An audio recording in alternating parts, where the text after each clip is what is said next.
A Glastonbury Romance is the second of John Cowper Powys's Wessex novels, along with Wolf Solent, Weymouth Sands and Maiden Castle. Powys was an admirer of Thomas Hardy, and these novels are set in Somerset and Dorset, parts of Hardy's mythical Wessex. The first two chapters of A Glastonbury Romance takes place in Norfolk, where the late Canon William Crow's will is read, and the Crow family learn that his secretary-valet John Geard has inherited his wealth. Also in Norfolk, a romance begins between cousins John and Mary Crow, but after an important scene at the ancient monument of Stonehenge, the rest of the action takes place in or near the Somerset town of Glastonbury. This is a few miles north of the village of Montacute, where Powys's father was a clergyman, and where Powys lived for much of his youth. The action occurs over roughly a year.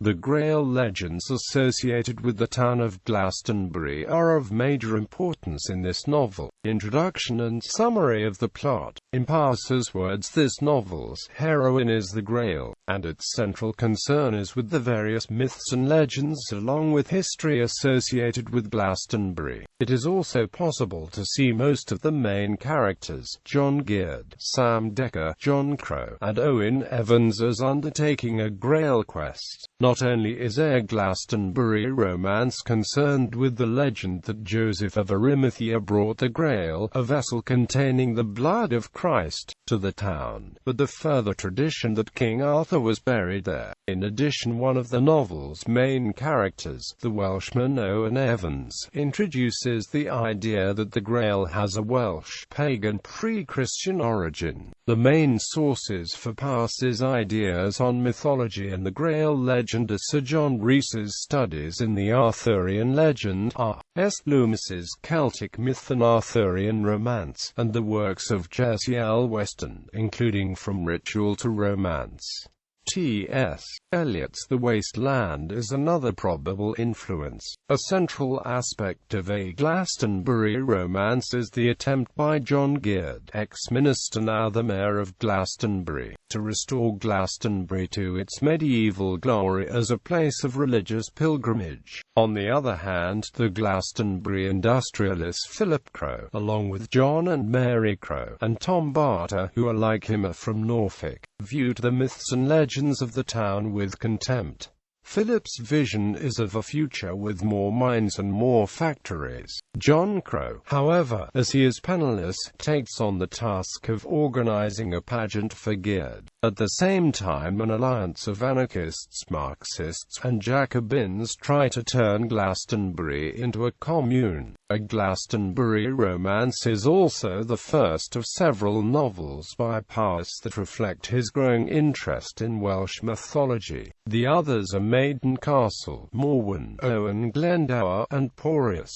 Like Powys, Owen Evans is a devoted student of Welsh mythology. He also resembles Powys in that he has strong urges toward violence and sadism, and is often tempted by sadistic pornography. But Evans is not the only character that resembles his creator, as both John Geard and John Crow reflect, in different ways, aspects of Powys's personality. A Glastonbury Romance has several climactic moments, before the major final one. First, there is Sam Decker's decision, following his Grail vision, to give up of his adulterous affair with Nell Zoyland, and to lead a monk-like existence. Then there's Evans's failed attempt to destroy his sadistic urge, by playing the part of Christ on the cross at the Easter pageant, followed, however, by his wife Cordelia's ability to defeat of his desire to witness a murder. The attempted murder of John Crow is equally climactic, but this involves Tom Barter's death, when he saves his friend John Crow, who is Macbeth's intended victim. Finally, the novel concludes with the flooding of the low-lying country surrounding Glastonbury, so that it becomes, once again, the legendary Isle of Avalon.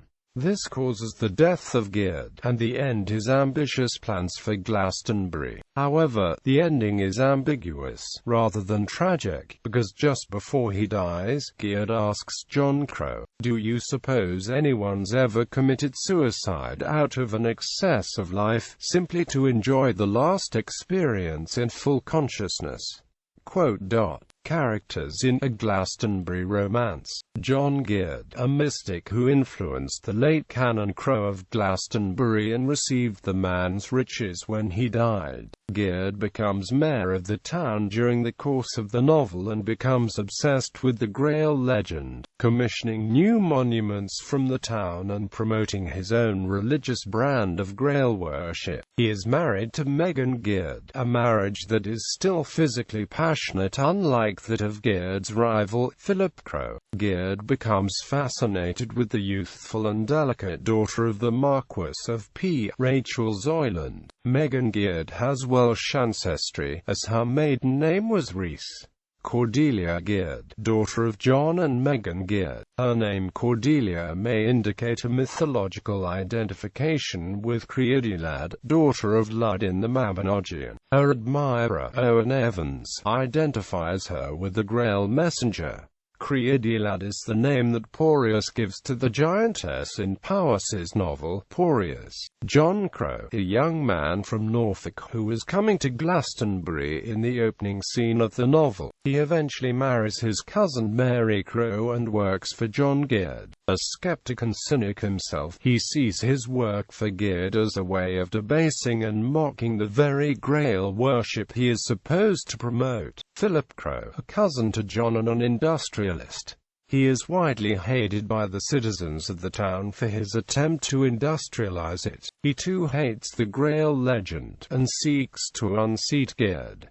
Tom Barter, a childhood friend of John Crow. He initially works for Philip Crow but leaves to join John Gyrd. He is a somewhat depressed womanizer who carries a flame for Mary Crow but marries Tossie Stickles after she becomes pregnant. Owen Evans, a Welsh mystic and antiquarian and a friend of John Crow. He has strong urges toward violence and sadism, and is often tempted by an anonymous book in his keep.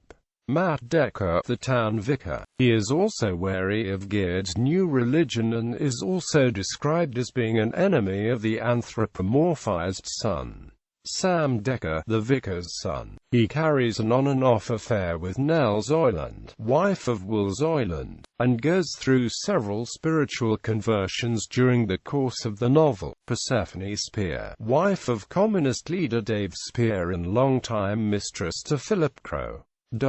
The Grail and mysticism in the novel. The Grail in the novel is depicted not only in its original Christian guise, but is mixed in with local folklore and Celtic mythology. During the early 20th century, much scholarly work focused on finding an origin for the Grail of medieval romance in earlier Celtic myth. The novel also plays up the associations between Glastonbury and King Arthur's burial place of the island of Avalon, which have been present since the 20th century. At the novel's end, much of the city is flooded, in reference to the myth that held Glastonbury to be the original Avalon. The novel closes with a drowning John Gyrd looking to Glastonbury Tor in hopes of seeing the Grail, followed by a short passage comparing the Tower of the Tor and the Glastonbury Abbey to the persistence of the mythic and mystic in everyday life. The novel also contains numerous examples of anthropomorphization, reflecting Powys' belief that even inanimate objects possess soul. The sun, for example, is described as an enemy to the vicar Matt Decker, while different trees are described as listening in to an early liaison between Mary and John Crow. Other passages refer to the spiritual extension of characters while existing outside the bodies, particularly in the chapter Nature Seems Dead, where a number of sleeping characters' spirits move about the town. The novel also repeatedly refers to a Manichaean dualism in the nature of the first course cause, the closest equivalent to a Judeo-Christian god in the novel, though this dualism is seen as tied in with all of existence and is seen most strongly in the character of Owen Evans.